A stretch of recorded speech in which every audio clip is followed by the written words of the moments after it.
오늘 마태복음 7장 계속해서 하나님께서 산상의 말씀을 이야기를 해주십니다.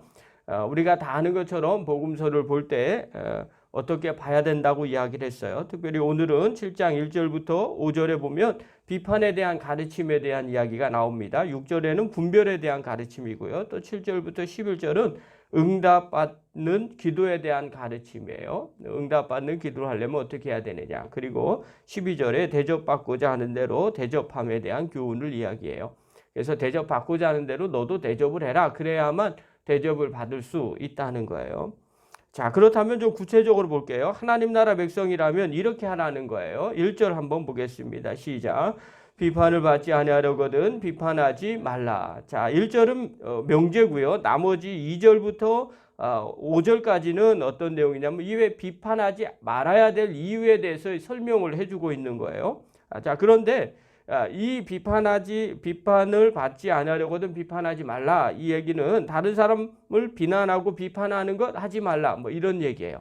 근데 이게 유대인들에게 있어서 아주 중요한 죄악 중에 하나가 이게 라손 하라이라는 단어예요. 입으로 짓는 죄. 이것을 유대인들이 아주 무겁게 생각을 했었어요. 그래서 이 라손 하라이라고 말을 하는데 악한 혀라는 의미예요. 그래서 이 혀를 늘 조심하라는 거예요.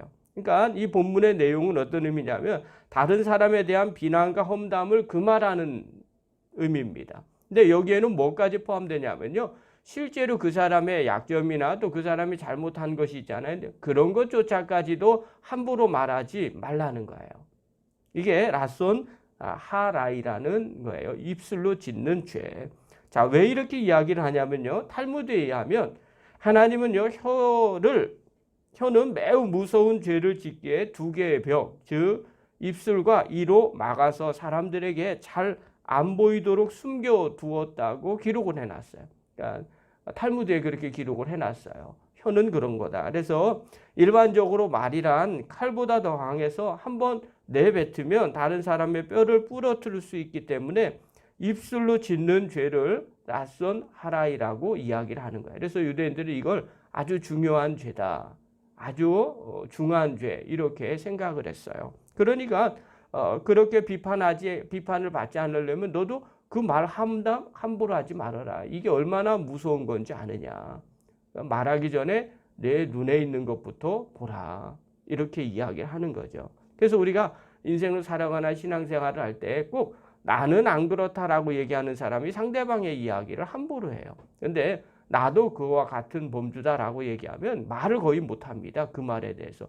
왜냐하면 나도 똑같은데 그걸 어떻게 함부로 말할 수 있겠어요. 우리가 신앙생활 할 때 늘 하나님 나라 백성이라면 이 말하는 것, 비판하는 것, 상대방을 바라보는 것 이런 것들을 늘 조심하고 또 조심을 하라는 걸 이야기하고 있어요. 자, 그 다음에 두 번째로 거룩한 것을 개에게 주지 말라라고 이야기해요. 6절 한번 보십시오. 6절 읽겠습니다. 시작. 개에게 주지 말며 너희 진주를 돼지 앞에 던지지 말라. 그들이 그것을 발로 밟고 돌이켜 너희를 찢어 상하게 할까 염려하라. 자, 분별에 대한 이야기를 하고 이 분별에 대한 이야기는 어떤 거냐면요. 이 성경 구절의 이야기예요. 특별히 이 6절은요. 거룩한 것을 개에게 주지 말라. 이 말은 뭐 속담 비슷하게 우리가 생각하기에는 상식적인 얘기, 뭐 개에게 거룩한 거 주지 말지 뭐 이렇게 표현하는데 원래 성경은 이 내용은 성경에 있는 것을 인용을 했어요. 출애굽기 22장 31절에 보면 이 내용이 나와요. 너희는 내게 거룩한 사람이 될지니. 그러니까 이스라엘 백성들을 거룩한 사람이 되라고 하나님 말씀하세요. 우리가 거룩이라는 게 뭘까라고 얘기할 때 뭐 얌전을 떨고 가만히 말 조심하게 하고 이게 거룩이 아니에요. 성경에서 거룩은 하라는 것을 하지 말고 하라는 것을 하고 하지 않는 것을 하지 않는 것. 그래서 하나님 때문에 구별되게 있는 것. 그러니까 하나님 명령 때문에 하고 하나님 명령 때문에 하지 않으면서 다른 사람들과 또 세상과 달리 구별되는 것. 이것을 가리켜서 거룩이라고 얘기해요. 그래서 거룩이라는 건 구별되다라는 의미를 갖고 있어요. 그러니까 우리가 늘 주님 말씀대로 삽니까? 그럼 그게 거룩한 거예요. 그리고 주님이 하지 말라는 걸 안 합니까? 그럼 그게 거룩한 거예요. 그게 거룩인데 이스라엘 백성들에게 하나님이 원하는 건 뭐냐면 거룩할지나 이렇게 말해요. 그것은 너 세상의 생각과 똑같이 살지 말고 내가 원하는 대로 사는 백성이 되기를 바란다. 이게 거룩이죠. 거룩한 사람이 되려면 어떻게 해야 되느냐? 들에서 짐승에게 찢긴 동물의 고기를 먹지 말고 그것을 개에게 던질지니라 이렇게 말해요. 그러니까 유대인들에게 있어서는요, 이 짐승에게 이렇게 공격을 당해서 1년 이내에 죽는 짐승은 부정한 짐승으로 봤어요. 제 수명대로 죽지 않았고 공격을 당해서 상처를 입어서 죽었기 때문에 부정하다. 그것은 하나님 앞에 올릴 수가 없다는 거예요. 자, 그래서 당시의 제사장들은요, 거룩한 제물이 있어요. 하나님 앞에 제사를 드리러 나올 때 속죄제하고 속건제를 갖고 나옵니다. 그럼 그것을 정한 시간 내에 제사장들이 정한 장소에서 먹어야만 됐습니다. 그러니까 많은 사람들이 뭐 어저께는 한 명밖에 안 왔는데 오늘은 뭐 갑자기 10명이 와서 이런 제사를 드린다 그러면 그 제물의 양이 많아질 거 아닙니까? 그래도 그걸 다 먹어야 돼요. 남길 수가 없어요. 왜냐하면 정한 시간에 다 먹어야만 비로소 제사 드리는 사람이 거룩해지고 그 죄사함의 은혜를 누릴 수 있다고 믿었기 때문에 그래요. 그러니까 제사장 입장에서도 엄청난 고역이겠죠. 거룩하지 않은 사람들은 이것을 빼돌려서 아마 육식 뭐 고기 파는 곳으로 돌려보낼 수도 있었을 거예요. 그러나 대부분은 그렇게 하지 않았어요. 그리고 또 남으면 어떻게 할까요? 혹여나 또 남으면 혼자 다 제사장들이 다 그것을 먹지 못하니까 다른 곳에다 아니면 개에게 이렇게 줄 수도 있었겠죠. 그러나 그렇게 되면 제사 드리는 사람의 제사가 온전해지지 못하게 되더라는 거예요. 그렇기 때문에 어떻게 해야 되느냐? 반드시 다 먹게 되어 있었거든요.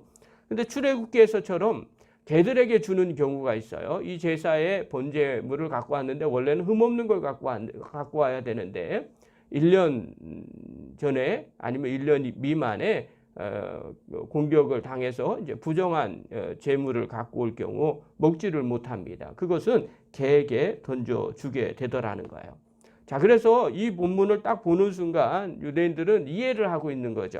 개들에게 거룩한 것을 주지 말라라는 의미는 거룩하고 가치 있는 것은 그 가치에 합당하게 취급을 해야 된다. 이것을 말해주고 있는 거예요.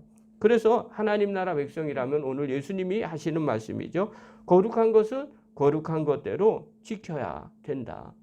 그러지 않으면 거룩함이 사라지게 된다라고 이야기해요. 자, 이 말은 결국은 또 이것은 바리새인들 그리고 서기관들에게 또 하는 이야기들이에요. 그래서 나중에 보면 또 이들이 예수님을 싫어하게 되는 거죠. 그들의 거룩함을 그대로 유지해야 된다. 그러지 않으면 문제가 있다고 얘기하는 거죠.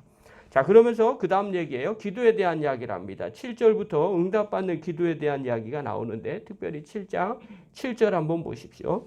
읽겠습니다. 시작.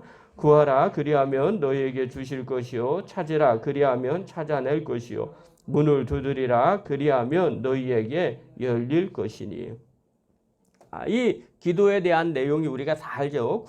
구하라라고 하는 것. 이것은 전제 조건이 하나 있어요. 대상이 빠졌어요. 이 대상은 아버지께 구하라는 의미예요. 자, 그러면 아버지께 구하라는 의미가 도대체 뭘까? 옛날에는요, 아버지가 가족을 부양하는 책임이 있었습니다. 그래서 만약에 아버지가 가족을 부양하지 못한다. 이건 성경적인 옛날 얘기를 하는 거예요. 유대 사회에서는 자녀들이 살아날 수가 없어요. 그리고 부인이 제대로 생활할 수가 없어요. 왜냐하면 남자들이 주로 일을 했기 때문에 그래요. 그리고 지금처럼 뭐 회사나 뭐 이런 것들이 있는 것이 아니죠. 그래서 남편이 죽으면 자녀들과 그 다음에 부인이 제대로 생활할 수 없기 때문에 성경에 보면 고아와 과부를 불쌍히 여기라고 하는 이유가 여기에 있는 거예요. 너무너무 힘들고 어렵게 살 수밖에 없기 때문에 그래요. 그래서 구하라는 이 전제는요, 아버지께 구하라는 의미예요. 그런데 본문에 보면요, 9절부터 11절에 나와요. 이 의미가. 우리 한번 읽겠습니다. 시작. 너희 중에 누가 아들을 떡이 달라 하는데 돌을 주며 생선을 달라 하는데 뱀을 줄 사람이 있겠느냐. 너희가 악한 자라도 좋은 것으로 자식에게 줄 알거든 하물며 하늘에 계신 너희 아버지께서 구하는 자에게 좋은 것으로 주시지 않겠느냐. 자, 그러니까 자녀는 어떻게 해야 되느냐 하면 당연히 아버지께 구해야 돼요. 아버지의 책임은 자녀들에게 좋은 것을 주시는 분이기 때문에 그래요. 그래서 부양할 책임이 있기 때문에 아버지께 구하는 거죠. 그러면 아버지는 반드시 줘야 되는 거예요. 그래서 이게 유대 사회, 유대인들의 기본적인 개념이에요. 아, 우리 아버지가 살아계셔? 아버지가 가족을 부양해? 아, 그러면 자녀들에게, 가족에게 당연히 좋은 것으로 주시는 분. 이걸 예수님께서 차용을 하신 거죠. 자, 그러면 무조건적으로 구하는 대로 주는가? 그렇지 않다는 거죠. 어떤 걸 주냐? 좋은 것을 주신다는 거죠. 그러면서 얘기하기를 우리가 하나님의 자녀가 되었다면 육신의 부모도 좋은 것을 주시지 않느냐. 하물며 하나님의 자녀는 자기 하나님 나라 백성에게 좋은 것으로 주실 것이다. 그러면 우리 입장에서는 뭘 구해야 될까요? 아무거나 구한다고 하나님이 주는 게 아니라는 거죠. 하나님의 자녀라면 당연히 좋은 것은 하나님의 일을 구하는 거죠. 하나님의 일을 구할 때 하나님이 주시지 않겠느냐라고 이야기하는 거예요. 자, 이는 우리도 마찬가지죠. 어떻게 보냐면 우리가 하나님의 자녀가 되었다면 당연히 하나님이 기뻐하는 일을 구해야 된다. 그러면 하나님이 왜 안 주시지 않겠느냐. 육신의 부모도 다 주는데 하물며 하나님께서 주시지 않겠느냐. 그러면 하나님 백성답게 구하는 삶을 살았으면 좋겠다라고 말하는 거예요. 자, 그렇다면 오늘 본문을 통해서 좀 깨달아야 될 게 뭐냐. 하나님 나라 백성이라면 첫 번째 말하는 것 조심해야 된다는 거죠. 늘 비판받지 않으려면 나도 그렇게 하지 않아야 된다는 거죠. 두 번째로 하나님 나라 백성이라면 거룩함을 유지해야 된다는 거예요. 거룩함이란 건 다른 게 아니죠. 주님 말씀대로 사는 것. 그것 때문에 구별된 삶을 살아가는 것. 기준이 그렇게 되는 것. 그게 구별이죠. 그 다음에 세 번째 하나님 나라 백성이라면 하나님이 원하는 것을 구하면서 또 얻으면서 사는 기도의 사람이 돼야 된다는 것. 이것을 예수님께서 말씀해 주세요. 오늘 이 새벽에 나온 귀한 성도 여러분, 또 영상을 보는 귀한 성도 여러분, 늘 하나님 나라 백성답게 살아가는 믿음의 종이 되기를 간절히 축원합니다. 기도하겠습니다.